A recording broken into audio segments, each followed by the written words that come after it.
seja extremamente importante. Ele não é um assunto tão simples.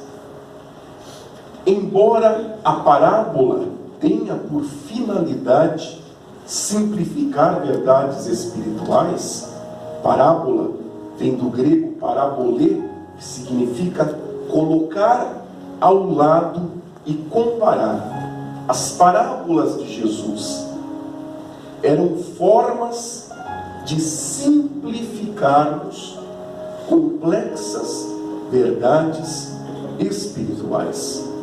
Colocar ao lado, simplificar, mostrar como se faz. Hoje nós usamos, de uma certa forma irônica, mas algo que podemos utilizar como ilustração. Quando alguém tem dificuldade em entender algo, hoje as pessoas dizem: você quer que eu desenhe? Isso é uma espécie de parabolê. Você quer colocar ao lado algo, simplificando palavras que não estão sendo compreendidas. Jesus usava as parábolas para isso. Por isso, a verdade que Jesus quer expressar na simplicidade do pano novo, do pano velho, do remendo, do vinho novo, dos odres de couro velhos e a possibilidade de perder, era uma severa crítica ao sistema religioso da sua época. Eu sempre digo a vocês, quando lemos um texto na Bíblia, para compreendermos o texto, temos que responder duas perguntas. Primeiro, do que Jesus está falando? Segunda questão que temos que responder: com quem? Para quem Jesus está falando? Se tem uma coisa evidente, ele não está preocupado nem com vinho, nem com odre, nem com pano velho, nem com pano novo. Existe um porquê do que ele está falando. E este do que está falando, necessariamente não é o vinho e nem é pano. E existe um para quem. Quem é a pessoa ou as pessoas para as quais ele está destinando esta metáfora, esta figura de linguagem, este parabolê, esta parábola. Para que possamos começar a entender, precisamos analisar as razões que levaram Jesus a escrever, a dizer, a falar esta parábola. E foram duas razões. Primeiro, a crítica sofrida por fariseus e escribas. Os fariseus eram religiosos, conservadores, ortodoxos da sua época.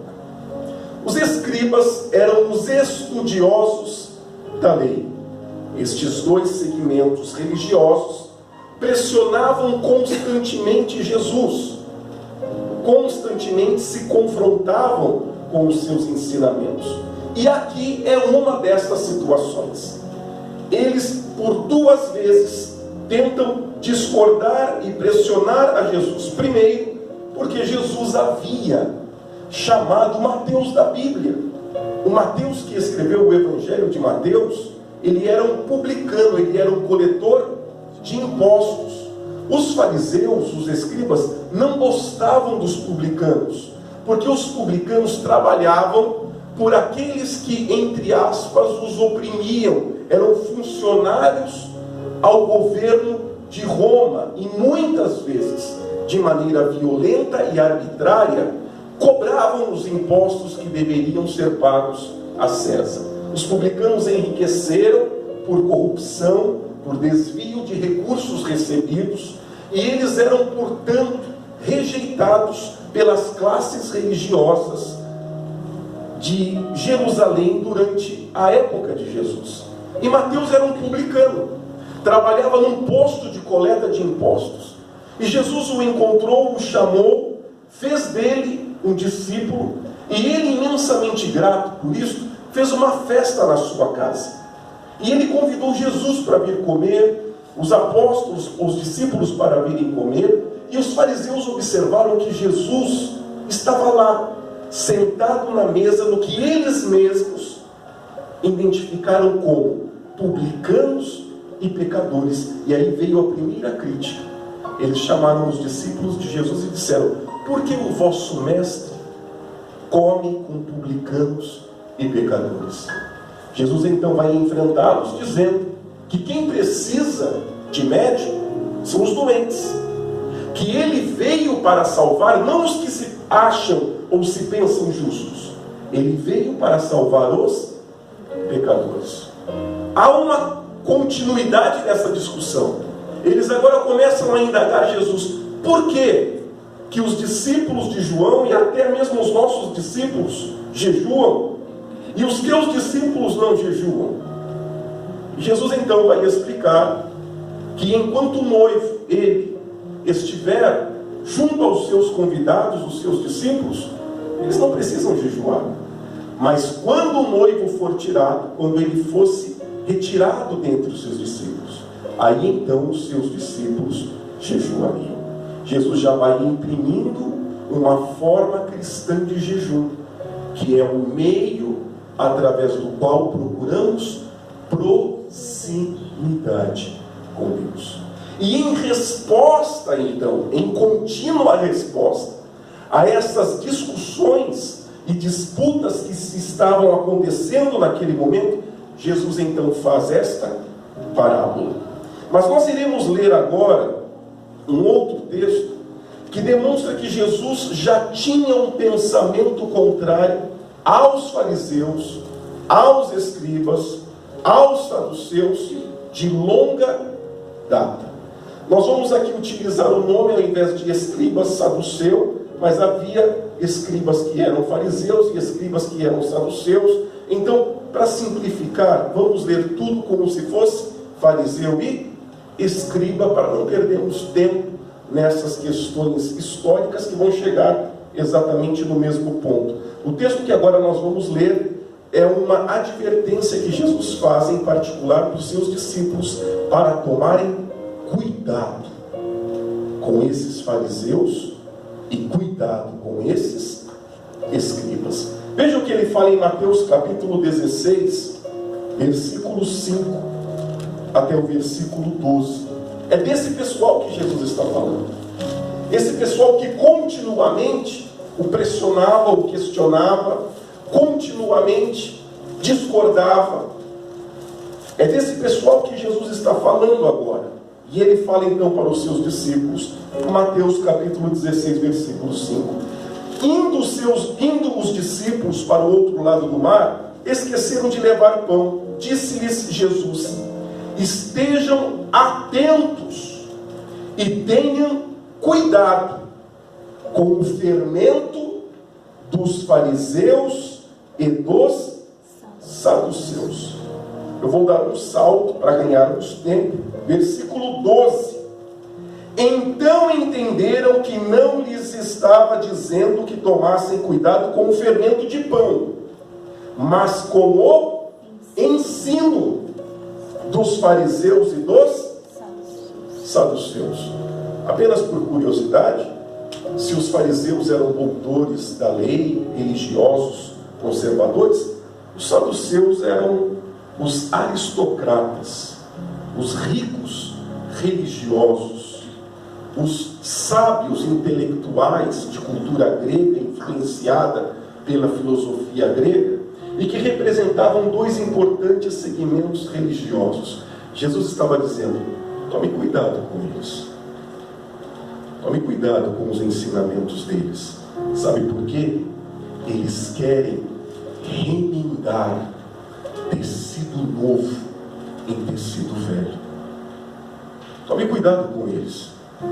Tome cuidado com os ensinamentos deles, porque é como um fermento em que você joga na massa e ela se espalha em toda a massa. Assim é o ensinamento dos saduceus, dos fariseus e dos escribas. Eles querem tentar colocar vinho novo em odres de couro velho.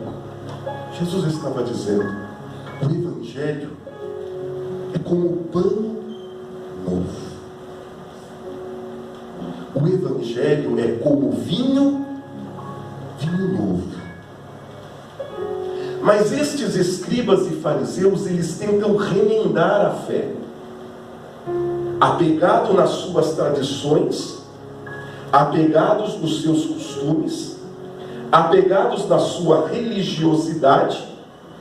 Eles ficam tentando pegar o pano novo do Evangelho e remendar no tecido velho da vossa própria religiosidade. Eles ficam tentando pegar o vinho novo do Evangelho, só que guardar não num odre novo, de um novo nascimento, de um novo caminho. Eles querem continuar com o seu odre de couro velho, o seu jeito de ser, a sua maneira de ser. E os odres naquela época de couro eram feitos de couro de cabra, eram feitos de couro de animais. E aquele odre, que era uma espécie de bolsa, por ser feita de couro, com o passar do tempo, ela faz o que o couro? Ele resseca. O vinho, ele é uma bebida em constante fermentação. A fermentação do vinho é contínua. Os enólogos, dizem que o vinho é uma bebida viva por isso, porque o vinho constantemente está em processo de fermentação. A fermentação do vinho produz o quê? Gases. Quando este vinho novo, tenro, forte, em processo de fermentação, era colocado dentro de uma vasilha de couro ressecada e fechada, o que acontece? Os gases começam a estufar, e por ele não possuir mais elasticidade, porque é um couro agora ressecado, o que fazia? Ele estourava, perdia o vinho e perdia também o odre. Jesus estava dizendo assim: assim é os fariseus, escribas e saduceus. Eles querem pegar o vinho novo do Evangelho e colocarem no seu odre velho. Não querem um novo nascimento, não querem um novo caminho, não querem uma nova vida. Só que sabe o que vai acontecer? Vai perder tudo. Vai perder o vinho, vai perder o odre. Sabe o que vai acontecer? Pegando o pano novo e tentando remendar tecido velho, vai rasgar o tecido, porque o tecido velho está rasgado porque está velho. Se você remendar, as fibras do tecido não suportam mais. E o que ele vai fazer? O tamanho do remendo é o tamanho do buraco que o tecido velho vai fazer. Se você já remendou roupa, é isso que você descobre. Se você tem um rasgo desse tamanho, você faz um remendo assim. E sabe o que vai acontecer agora com o tecido velho? Quando ele rasgar, ele faz um buraco do tamanho do remendo. Jesus estava dizendo isso. E o que nós temos a ver com toda essa questão, que até agora é histórica e nós estamos colocando para você? Nós encontramos a todo tempo, em todas as igrejas, fariseus espirituais, escribas espirituais, saduceus espirituais, que não querem pautar a vida pelo Evangelho. Ao contrário, querem que o Evangelho se ajuste à sua forma de ser. Querem que o Evangelho se acomode na sua forma de entender. Querem tentar pegar vinho novo e colocar onde? Em odre velho. É por isso que tanta gente em tantas igrejas continuam perdidos dentro das igrejas, com problemas familiares, problemas financeiros, problemas de relacionamento, problemas afetivos. Vão à igreja e não adianta o quê? Nada. E por que não adianta nada? Porque Jesus está dizendo: se continuamos tentando remendar a nossa fé, se continuarmos tentando colocar o vinho novo do Evangelho no odre velho que resiste ao novo nascimento, vai se perder tudo. Tudo. E vai se perder não porque o pano novo não presta, é porque o pano velho já está velho e não serve mais. Tem que trocar. É porque o odre já está ressecado e não serve mais. Esta insistência de fazer do Evangelho algo que se ajuste à minha vida. Eu vou propor a você uma ilustração, uma parábola moderna.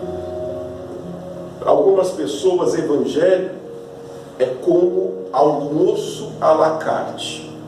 Quando você vai a um restaurante e ele diz a você: o sistema da casa é à la carte, quer dizer, eu levo um menu e você escolhe aquilo que mais te agrada, aquilo que melhor corresponda com o seu paladar. Para muitas pessoas, isso é Evangelho. Almoço à la carte. Você come o que você gosta. Você vai à igreja que mais corresponda com o seu paladar espiritual. E é isto que Jesus está criticando. Estas são as críticas de Jesus. Jesus, a questão do fariseu se tornou algo tão claro que quando hoje você diz fulano é fariseu, o que significa isso? Ele é o quê? Hipócrita. Porque em Mateus capítulo 23 é um capítulo inteiro, Jesus dizendo: ai de vós, fariseus e escribas hipócritas. Ai de vós, fariseus e escribas hipócritas. Jesus faz isso durante um capítulo inteiro, num duro sermão, numa dura crítica a estes religiosos.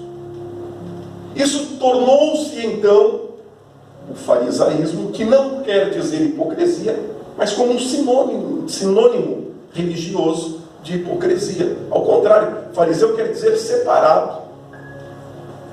Separado no sentido de consagrado. Agora veja, o teor da hipocrisia é tão forte no termo fariseu, que no cotidiano da igreja, fariseu se transformou no sentido de hipócrita, quando na verdade significa alguém separado, alguém consagrado. É isso que Jesus está criticando. E muitas pessoas procuram a igreja assim. Não querem se ajustar ao Evangelho. Querem que o Evangelho se ajuste a elas. Sabe por quê, querido? Porque para milhares de cristãos, isso aqui, não é importante. A verdade é essa. A Bíblia não é importante. A Bíblia não é importante. Era isso que Jesus estava dizendo. Pare de remendar a vossa fé. Pare. É pano novo. E você tem que se ajustar ao pano novo. É vinho novo. E você tem que se adequar ao vinho novo. Pare de querer pegar o pano novo do Evangelho e remendá-lo no seu pano velho de religiosidade. Ah, irmão, mas eu aprendi assim. Irmão, é a Bíblia.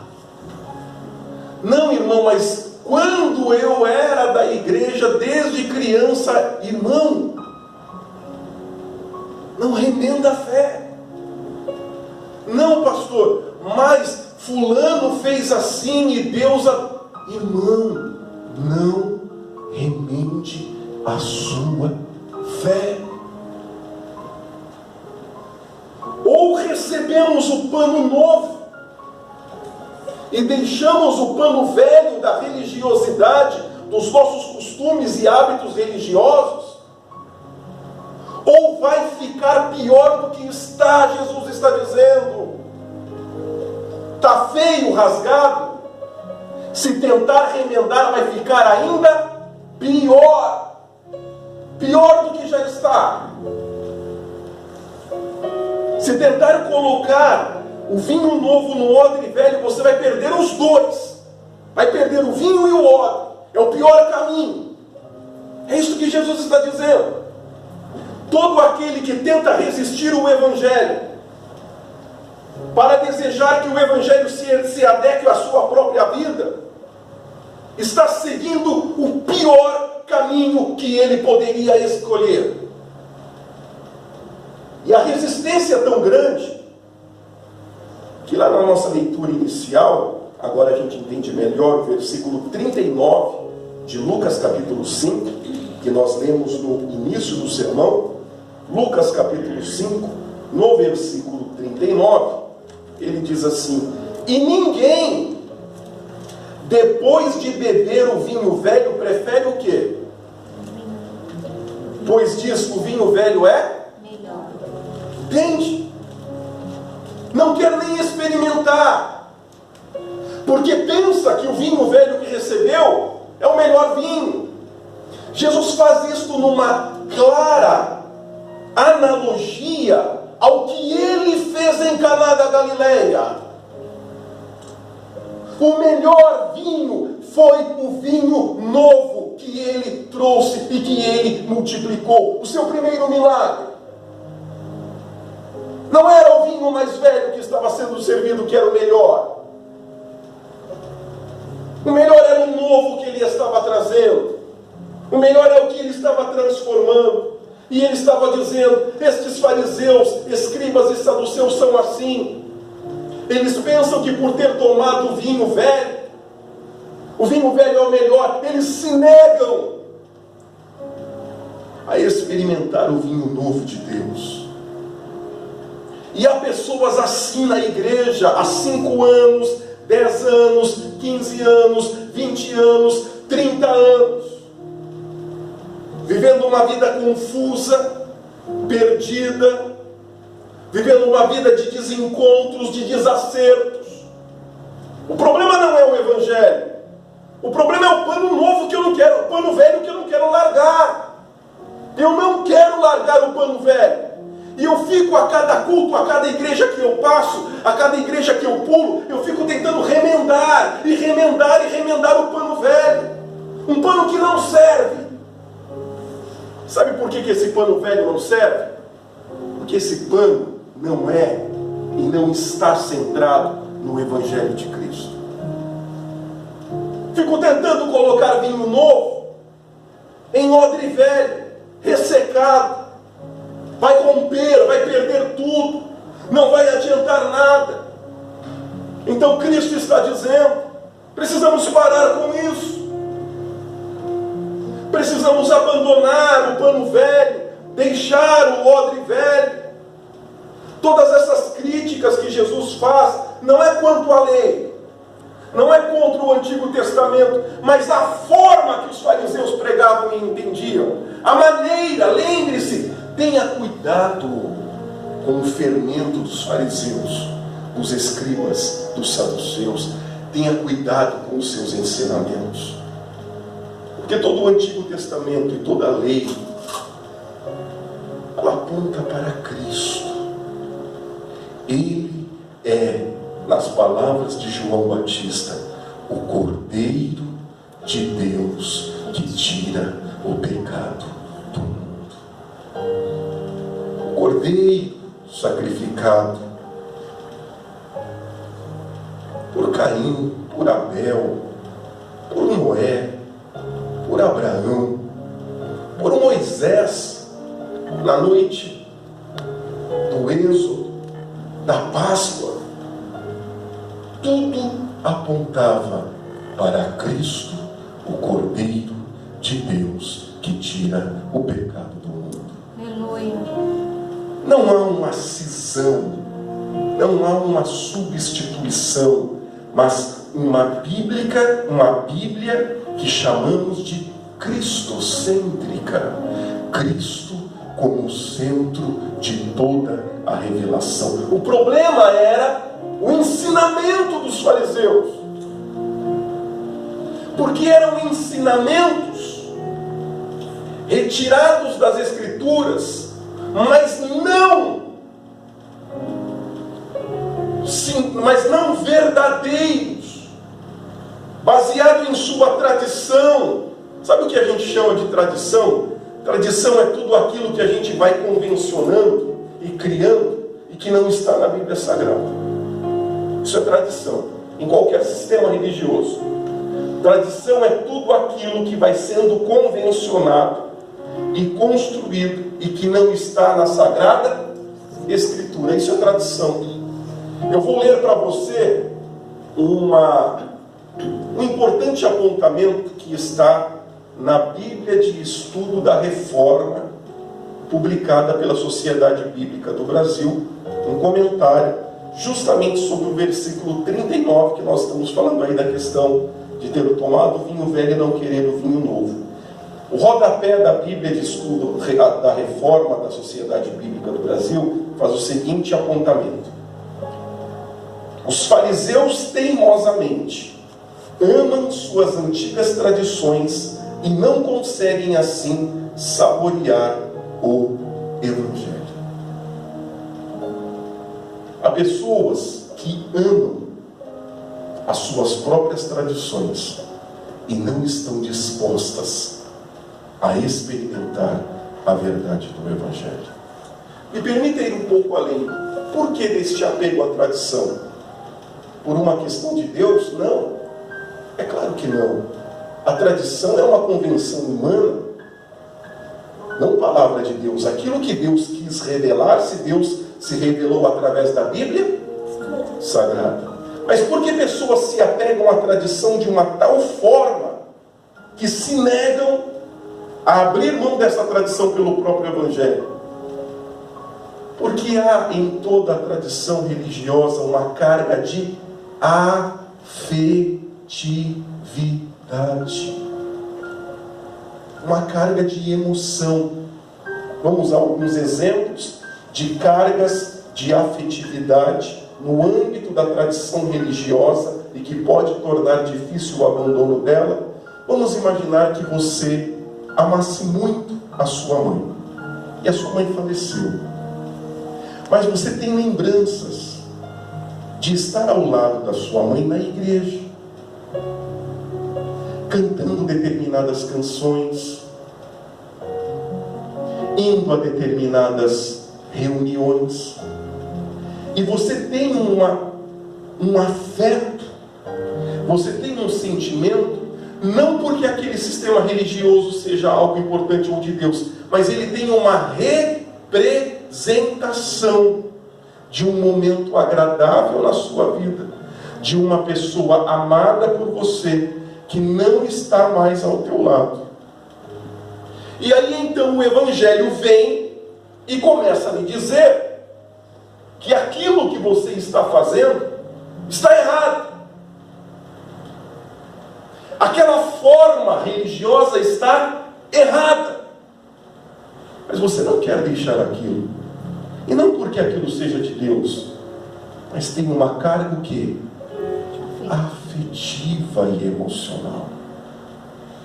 E você quer continuar se submetendo àqueles costumes, àquela forma, mesmo que lhe mostrem na Bíblia Sagrada que está errado.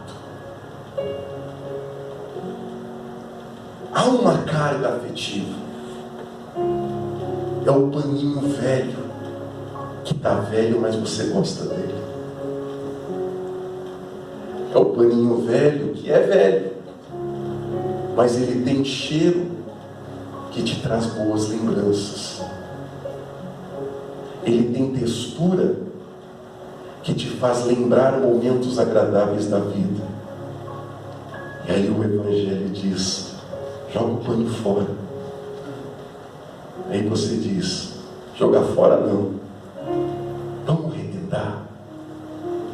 Me dá o pano novo do Evangelho que eu costuro, eu dou um jeito, eu costuro, mas eu não quero deixar esse pano velho, porque esse pano velho representou tantos bons momentos da minha vida, pessoas que eu amei, momentos de alegria.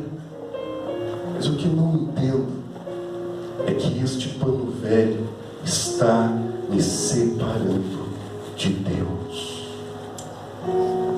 me separando do Evangelho de Cristo, me privando de experimentar o vinho novo que Deus tem para a minha vida. E aí eu vivo uma cilada emocional. Eu quero coisas novas, mas eu não quero nada novo que me afaste do velho. Percebe? Olha que loucura que vai ficando. Eu quero coisas novas. Eu quero um novo vinho de Deus. Eu quero novas experiências com Deus. Eu quero um novo caminho com Deus. Mas ao mesmo tempo eu não quero deixar os paninhos velhos que eu tenho, o odre velho que sempre me acompanhou. E eu tento então fazer o que Jesus diz para não fazer. Eu tento o quê? Reunir o agradável do velho com a necessidade e útil do novo. Eu tento então conciliar o útil ao... Vamos remendar o pano. Vamos tentar colocar vinho novo no odre velho. E aí Deus me encontra para me dizer nesta manhã: você está fazendo a pior escolha para a tua vida. Você está fazendo a pior escolha. Sabe o que vai sobrar? Nada. Você vai estragar o pano velho e vai ficar sem o pano novo. Sabe o que vai acontecer na sua vida? Você vai perder o vinho novo e vai perder o odre também. Você está fazendo a pior escolha. E nesta manhã, nos encontramos em nossa vida em momentos em que a nossa fé precisa ser moldada pela Bíblia. Não é você escolher na Bíblia o que você acredita. Vamos entender um pouco isso. Romanos 10 e 17. Romanos 10 e 17 diz que a fé vem pelo... E ouvir o quê? A sua fé é o resultado da palavra. Deveria ser. A sua fé é o desdobramento da palavra. Deveria ser. Não é a palavra, não é a fé que vai escolher a palavra. Não, está invertendo a direção. Não é a tua fé que vai escolher as palavras. Não. É a palavra que vai determinar a tua fé. Como você crê? Segundo a Bíblia. A palavra que vai me dizer no que crer e no que não crer. É a palavra que vai me dizer o que fazer e o que não fazer. Eu abro e leio a Bíblia então, para que a Bíblia Sagrada forme em mim a minha fé. Eu não vou com a fé da religiosidade escolher aquilo que eu quero crer. Por isso a minha comparação ao almoço à la carte. A relação com Deus, eu como o que Deus me dá. É Ele que decide. Não sou eu que escolho. Já viu pai de criança? O que a criança come? O que ele quer? O pai diz: é isso que você vai comer. É isso que Deus está me dizendo. É Deus que me diz o que eu como.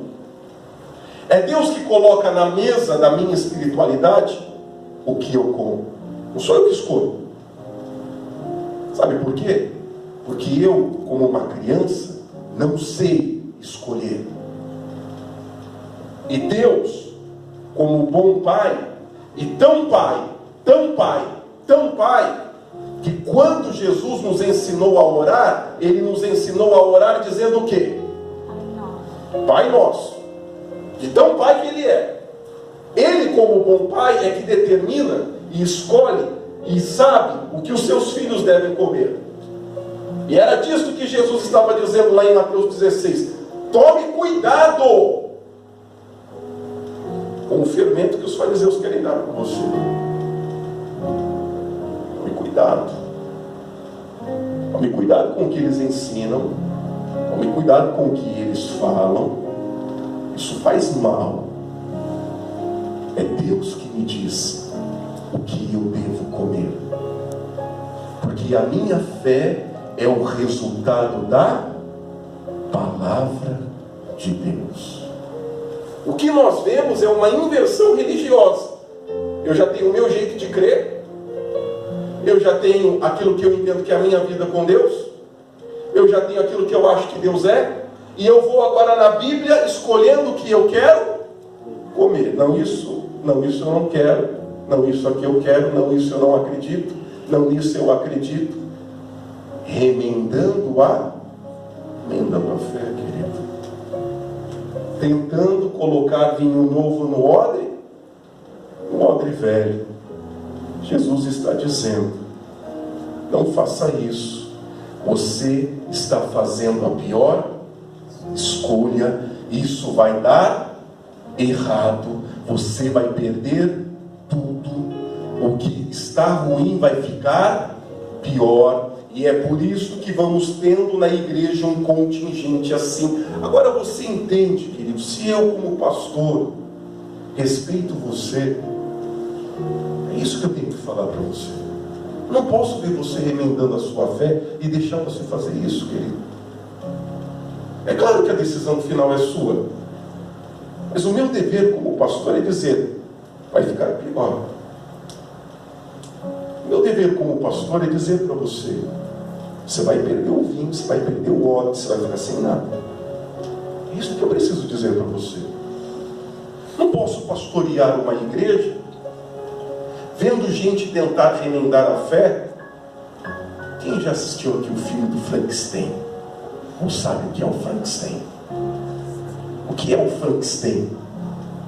É um ajuntamento de um corpo feito de um monte de corpos. Mão de um, pé de outro, braço de outro, né? O tórax de outro, e aí vai remendando. E aí lá o Frankenstein é isso. É um corpo, mas todo remendado, com um corpo de um monte. Não posso ver gente querendo ser um Frankenstein espiritual, né? Ele tem um pedaço da reforma que veio do Lutero, do Calvino. Aí ele tem outro pedaço que veio do pentecostalismo. Aí ele tem um outro pedaço que veio do neopentecostalismo. Aí ele tem um outro pedaço que ele trouxe faz tempo lá do catolicismo. E ele vai costurando a sua espiritualidade com um pedaço de cada. Vamos a exemplos concretos, e que não é difícil a gente encontrar. Lá do catolicismo apostólico romano, ele trouxe a transubstanciação. Ele acredita que depois da oração os elementos da ceia se transformam no corpo e no sangue. Aí você pergunta: e não é, pastor? Você lá do catolicismo isso. Aí então ele quer que enterre o pão que sobra da ceia. Ele quer que enterre o vinho que sobra da ceia. Ele quer que jogue em água corrente. Sabe por quê? Doutrina da transubstanciação, ensinado pelo catolicismo apostólico romano. Então ele tem lá a mão da transubstanciação. Aí ele tem o braço, o antebraço do neopentecostalismo. Ele acredita no dar para receber. Ele acredita que para que você seja próspero, você tem que doar. Ele aprendeu isso no neopentecostalismo, nas igrejas neopentecostais, e ele acredita em ter então a mão do catolicismo romano, o antebraço do neopentecostalismo. No dia de ceia ele acredita igual católico. No dia a dia, nos negócios, na vida, ele é neopentecostal. Acredita na prosperidade, no dar para receber. Deus só vai me abençoar se eu abençoar. E se eu der, Deus vai me dar 100 vezes mais. E assim vai. O antebraço do neopentecostalismo. Aí ele tem o restante do braço da reforma protestante, da igreja reformada. É somente a Bíblia Sagrada, sola Escritura. Somente a Bíblia é a palavra de Deus. Somente a Bíblia é a verdade de Deus.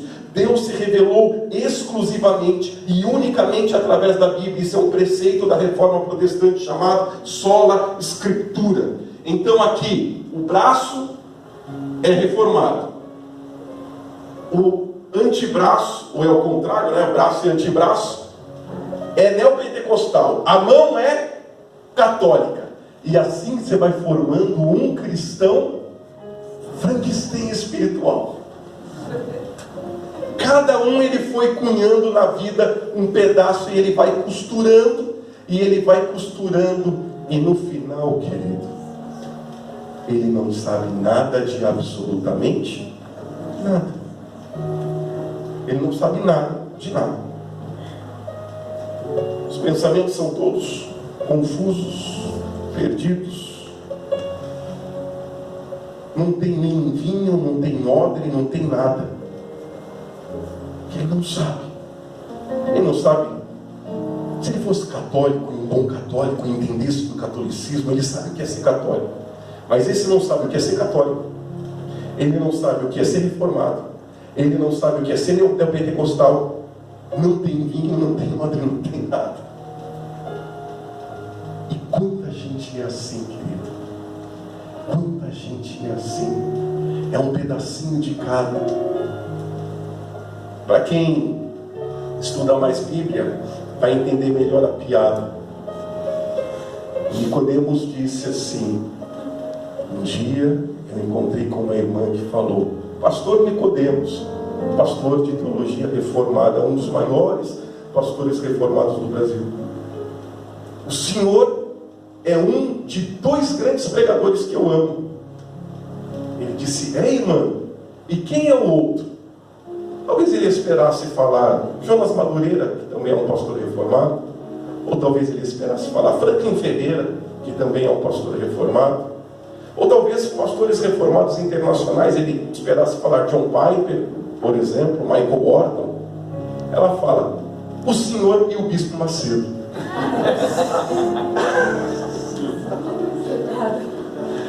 Ele disse, a minha reação, fiquei mudo. Eu fiquei mudo. Eu não sei, como eu e o bispo Macedo? Irmãos, é assim, ó.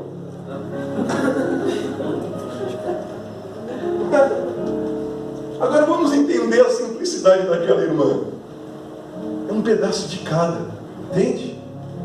Na fé dela tem um pedaço do tecido que é neopentecostal. Na fé dela tem um outro pedaço que é remendado com esse, que é reformado. E aí ela vai o que? Remendando a fé. O grande problema é que chega no final das contas, o que ela tem é nada. O que ela tem é absolutamente nada. Confuso, perdido.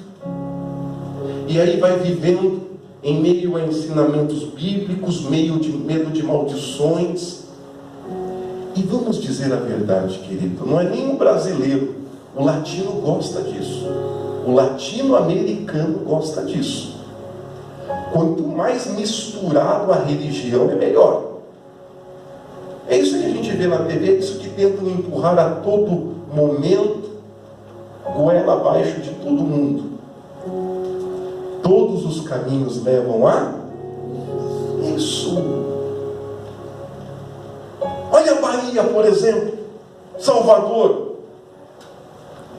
Na mesma igreja que é católica apostólica romana, na escada, tem a lavagem da Umbanda. Não é? Vai lá em Salvador. Na mesma escada sobe o católico apostólico romano para cultuar a Deus, também tem a mãe de santo fazendo o rito da lavagem das escadas lá do Nosso Senhor do Bonfim. A mesma Igreja Católica tem nas fitinhas do Senhor do Bonfim as fitinhas que não tem nada a ver com o Senhor do Bonfim da Igreja Católica. Porque as fitinhas que se compra lá em Salvador são ligadas às religiões afrodescendentes, Umbanda, Candomblé. É eles que vendem as fitinhas não tem nada a ver com a Igreja Católica, mas o Senhor do Bonfim é da Igreja. Agora isso é culpa da Igreja Católica? Não! O que o padre faz no dia que está lavando as escadas? Quem sabe? Ele fica lá? Ele fecha a igreja. Ele fecha, ué. Vai fazer o quê? Vai tocar o povo da escada na rua? O padre faz a parte dele. Tem missa? Não, não tem missa. O padre vai lá com uma vassoura também, um balde para ajudar? Não. Ele fecha a porta da igreja, ué. Fica lá. Ou vai para outro lugar, não sei onde o padre faz, mas participar ele não participa. Aí teve um padre, há uns 5 anos atrás, na época do Bento XVI, que quis participar lá da festa. Aí o Vaticano veio, trocou o padre, falou: não pode, meu filho. Não pode. Ou você é padre católico, ou você é pai de santo. Querer fazer os dois, não, aí não pode. Aí a imprensa criticou, que a Igreja Católica estava certa. Padre Frankenstein. Hã? Padre Frankenstein. É, o padre Frankenstein. Não é? Só que isso não acontece só lá, isso acontece aqui também. Não é só lá, aqui também acontece isso.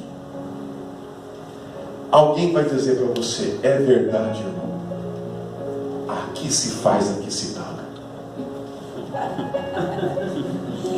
Karma do espiritismo. E tem um dedinho espírita. É o karma do espiritismo que fala: aqui se faz, aqui se paga. Isso é espírita. Ele tem lá uma pontinha do dedo lá que é espírita, por isso que ele vai. Você está contando, está contando as coisas para ele, ele vai falar: é verdade, né, irmão? Aqui se faz, aqui se paga. Não, irmão! Aqui se faz, mas quando se arrepende, não se paga. E não se paga porque Jesus na cruz do Calvário falou uma palavra grega. Diz lá o Evangelho que ele gritou dizendo teletestai, traduzido na nossa Bíblia como está consumado, e literalmente traduzido como está pago. Como que aqui se faz, aqui se paga? Paga o que então? Não paga, irmão, não paga. Porque quando pecamos e nos arrependemos e abandonamos o pecado, Cristo, através da cruz do Calvário, pagou toda a maldição do pecado. Mas não é incomum um irmão te falar isso. Aqui se faz, aqui se paga. E aí, assim a gente vai vivendo. Vai vivendo meio espírita, meio católico, meio da Umbanda, meio do Candomblé, não é? Músicas, irmãos, meu Deus, música. Música que você não sabe se é um tabaco de Umbanda ou se é uma canção evangélica. Os mesmos instrumentos, a mesma sonoridade. E aí você não sabe. Lá no escuro, batendo, se aquilo é uma vigília ou aquilo é um terreiro. Toda essa proximidade, o brasileiro gosta disso, o latino-americano gosta disso. Gosta. Quem dos nossos avós não gostava de uma benzedeira? Digo como Jesus: atire a pedra aquele que não tiver pecado. Quem que não teve uma vovó que gostava de uma benzedeira, ou um vovô que gostava de uma benzedeira? Quem não teve isso na família? Não é? O que é o benzedeiro? O benzedeiro é o mais sincrético de todos, ele é tudo. Ele é católico, ele é da Umbanda, ele é do Candomblé, ele é de tudo. faz a oração do Pai Nosso, mas mete coisas da Umbanda lá no meio que ele está benzendo. Já viu o benzedeiro? Como é que ele faz? Não é? Benzedeiro ora Pai Nosso. Pai Nosso que vem do cristianismo. Mas ele usa também substâncias lá que vieram da onde? Da Umbanda. Não é? Então vai lá, folhinha de arruda, vai lá, né? Outras coisinhas lá que ele passa para cá, passa para lá, joga a aguinha, bate a folha aqui, bate a folha lá, fala umas palavras lá do Pai Nosso, fala outras palavras em religião afro que ele aprendeu lá no centro. O benzedeiro, irmão, todo brasileiro sempre viu o benzedeiro como uma gente boa. Pode estar até errado. É gente boa, benzedeiro é gente boa. O brasileiro gosta disso, o latino-americano gosta disso. A gente não abandona isso e a gente vai vivendo isso e vai vivendo esse Frankenstein espiritual, cheio de coisas, cheio de religião, um pedaço de cada, amarra aqui, amarrado ali. E quando o pastor fala para você que está errado, aí fica bravo. Mas sabe por que fica bravo? Os fariseus também ficavam bravos. Você está tentando tirar o que é meu. Você está querendo mexer no que está guardadinho. O meu paninho velho. O meu odrezinho que eu gosto. Está ressecado, mas eu gosto dele. É velho, mas é meu. Mas entenda hoje o que Jesus está lhe dizendo. Joga fora. Senão você vai perder tudo. Amém? Joga fora, senão você vai perder tudo. Você vai perder o vinho, você vai perder o odre. Se o pano está rasgado, vai ficar pior ainda. Você está fazendo a pior escolha. Por isso Jesus diz: aquele que quiser me seguir, faça o quê? Renuncie a si. Quer me seguir? Joga o pano velho fora. Joga o odre ressecado fora. Renuncia a si mesmo. Faça agora o que? Tome sobre si a sua. Evangelho de Lucas faz uma observação muito importante. Este versículo no Evangelho de Lucas está assim: tome diariamente sobre si a sua cruz. A sua cruz como a representação do e agora então me siga. Amém?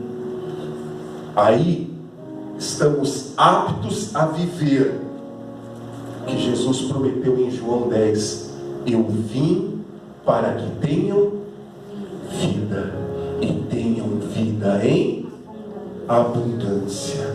Aquele que beber da água que eu lhe der jamais tornará a ter sede, porque se fará nele uma fonte de água que jorra para a vida eterna. Na festa dos pães asmos, antecedendo a Páscoa, Jesus desceu a Jerusalém e no meio da festa, cidade cheia, gritou: quem tem sede, venha e beba de graça da água da vida.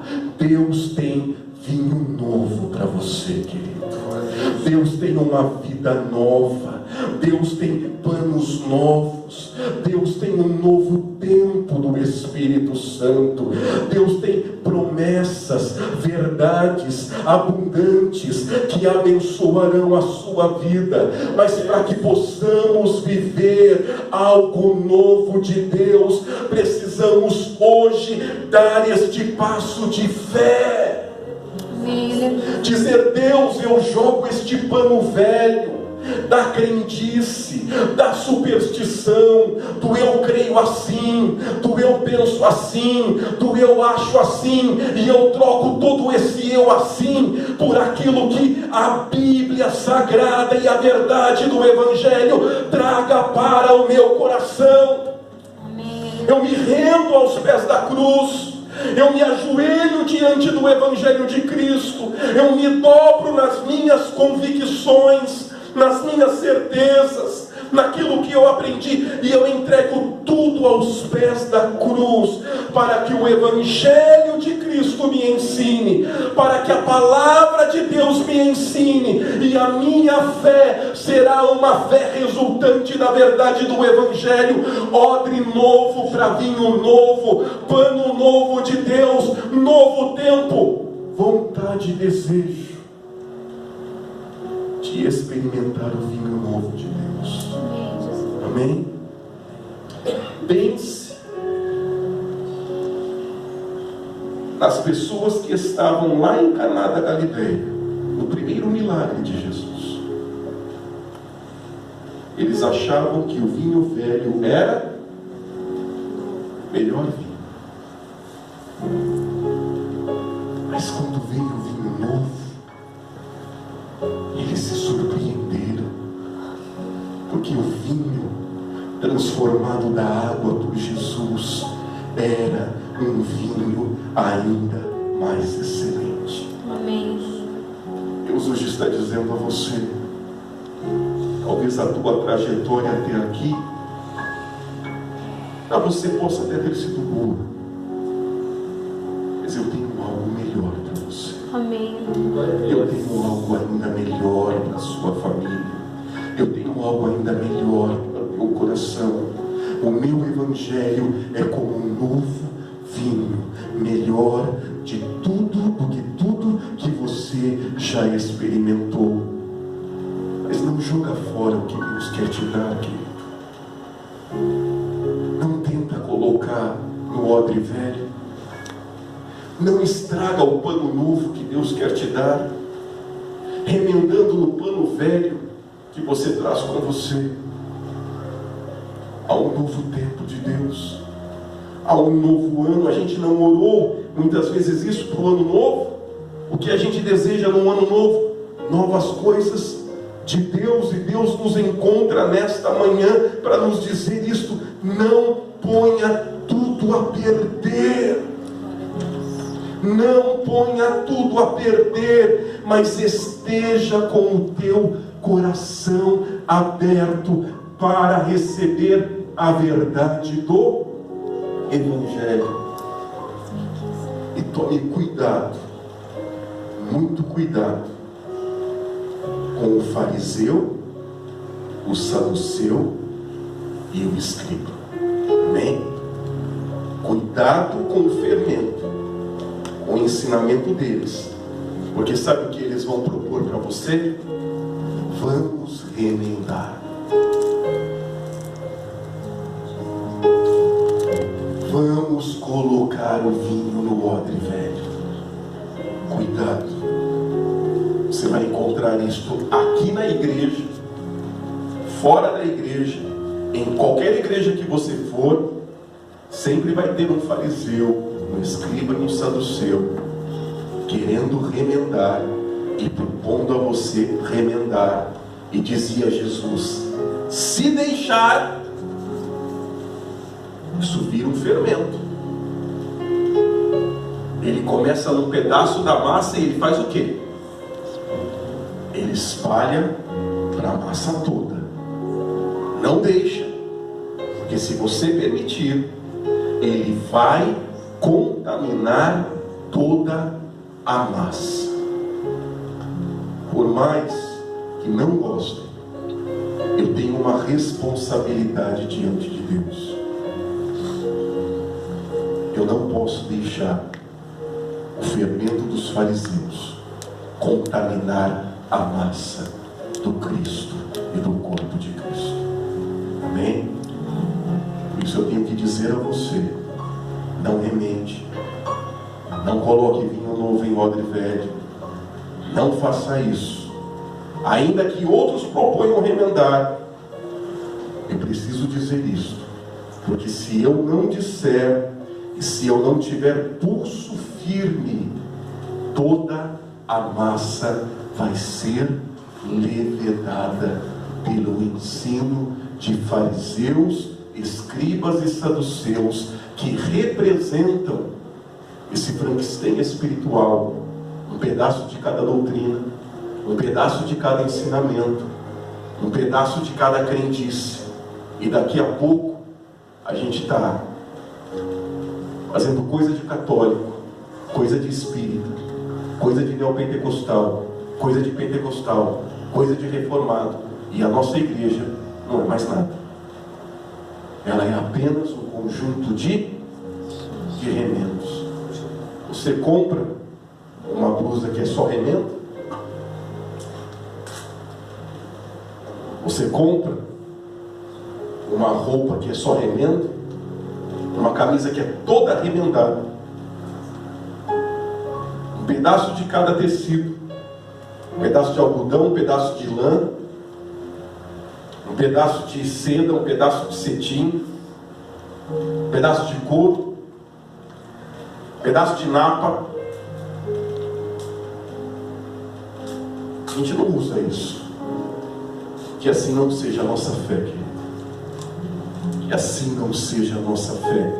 Nós queremos vestir a camisa do Evangelho, e tão somente do Evangelho de Cristo, e um novo tempo de Deus vai se revelar sobre a tua vida nesta manhã. Você pode acreditar nisto? Que há um novo tempo de Deus, que há um tecido novo de Deus, há um vinho novo, e Jesus te convida a experimentar nesta manhã, a deixar o que é velho e receber aquilo que é novo e que Deus te dará por intermédio da Bíblia Sagrada e do Evangelho de Cristo. Vamos nos colocar em pé, queridos.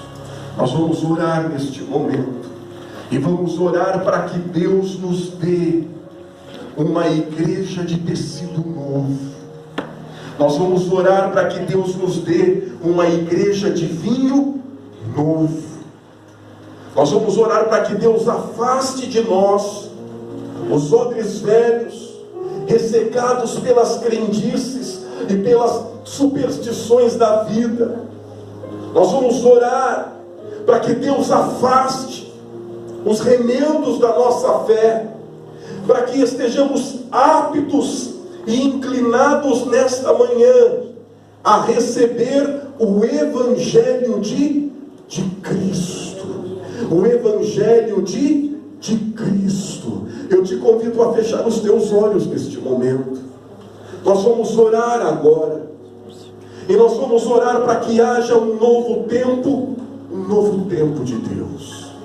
Um novo tempo sobre a minha casa, sobre a minha família, sobre a minha fé. Se eu estou ao término deste sermão me sentindo confuso, esta é a maior declaração da colcha de retalhos, que é a minha fé. Eu vou repetir. Se o meu sentimento ao término deste sermão é de confusão, é porque a minha fé é essa colcha de retalhos. A minha vida é este odre de vinho novo com um odre velho. Porque se não fosse, eu estaria vendo tudo com clareza. Porque o meu tecido é só o novo. A minha sensação seria de liberdade, de alegria, porque eu só tenho vinho novo, odre novo. É tudo novo na minha vida. É tudo com cheiro de novo. Mas quando eu fico perdido, e eu fico pensando, meu Deus, será que tem algo espírita em mim? Será que tem algo do candomblé? Sim, se você anda dando nome para demônio, querido. Irmão, onde na Bíblia Sagrada você já viu escrito Exu? Exu Caveira, Zé Pilintra. Você viu isso na Bíblia, irmão? Onde você viu na Bíblia escrito o tal do tranca-rua, da pombagira? Irmão, onde você viu isso na Bíblia? Quando que Jesus expulsou o espírito da pombagira? Quando Jesus expulsou o espírito do tranca-rua, do Exu Caveira? Ou pesquisa na internet, pesquisa no Google. Sabe de onde vem isso daí? Vem do candomblé. É o candomblé que tem o nome de todos os espíritos de acordo com as suas atuações. Quer saber o que Exu Caveira faz? Vai lá no livro do candomblé, ele vai te ensinar. Quer saber o que o Zé Pilintra faz? Vai lá no livro do candomblé, seu irmão. O pastor pregando que está expulsando o Exu Caveira. O pastor pregando que está expulsando o espírito da pombagira, revelando o espírito do Zé Pilintra, irmão. Pastor, tu é pastor, é pai de santo. O teu livro de fé é a Bíblia ou é o livro do candomblé? Hoje precisa mudar em nome de Jesus. Hoje precisa mudar em nome de Jesus. Hoje nós vamos orar para Deus nos dar o tecido novo. Nós vamos orar para Deus nos dar o vinho novo. Irmão, se você me mostrar na Bíblia, eu acredito. Mas não espere que eu pregue e eu acredite naquilo que não está na Bíblia. Porque eu sei de onde eles estão tirando isso. Eu sei de onde eles estão tirando esses nomes. Eu não vou concordar. Eu não vou concordar, eu não vou aceitar. Porque eu sei que está errado. Eu não quero odre velho na minha vida. Eu não quero o tecido remendado na minha vida. Por isso que eu oro e digo: Deus, dá-me o Evangelho. Dá-me o Evangelho. É por isso que a gente lê a Bíblia 1, 2, 3, 4, 5, 6. E vou ler a Bíblia a vida toda, até morrer, todo dia. E quando termina, começa de novo. E quando acaba, começa outra vez. E quando termina, vai de novo. Quero tecido novo, Deus. Tecido novo, vinho novo, odre novo, novo tempo de Deus sobre a vida. Feche comigo os teus olhos, você vai orar por isso agora. Você vai dizer: dá-me, Senhor, um novo tempo. Dá-me, Senhor, um vinho novo. Dá-me, Senhor, tecido novo de Deus para a minha vida. Senhor, nós te adoramos nesta manhã. Nós te agradecemos pela vida de cada irmão, de cada irmã, cada visitante que tem ouvido a tua voz através desta pregação, através do Evangelho. Senhor, livra-nos dos remendos da vida, Senhor. Livra-nos desta fé mutilada, desta fé, Senhor, sem forma, desta fé vazia. Liberta-nos nesta noite, nesta manhã. Dá-nos o vinho novo de Deus. Dá-nos o tecido novo do Evangelho. Faça nova todas as coisas, Senhor. Como nos diz a tua palavra: aquele que está em Cristo, nova criatura é. As coisas velhas se passaram. Eis que tudo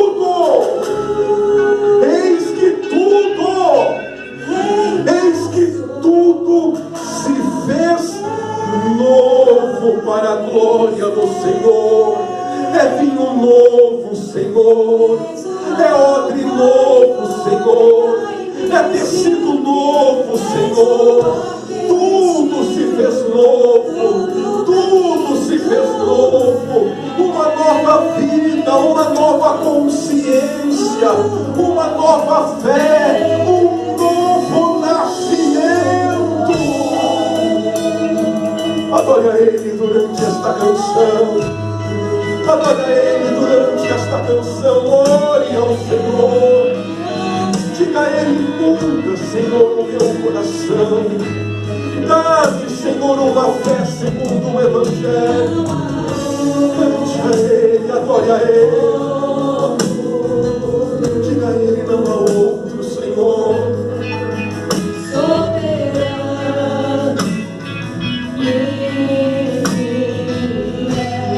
Tu és fiel, Senhor. Tu és fiel, adore a Ele. Não há outro, Senhor, não há outro, Senhor.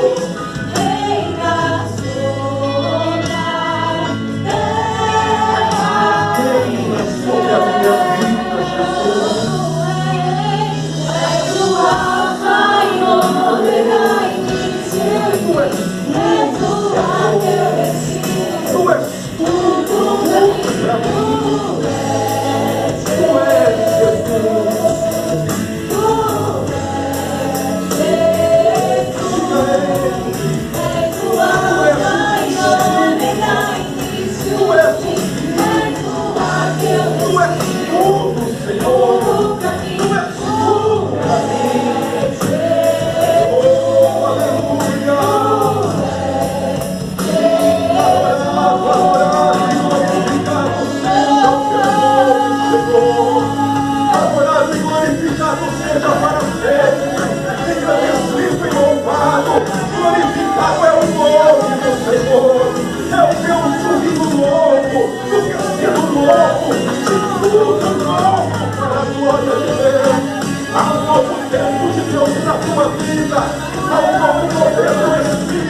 Você pode adorar ao Senhor com as suas palmas. Glórias ao nome do Senhor.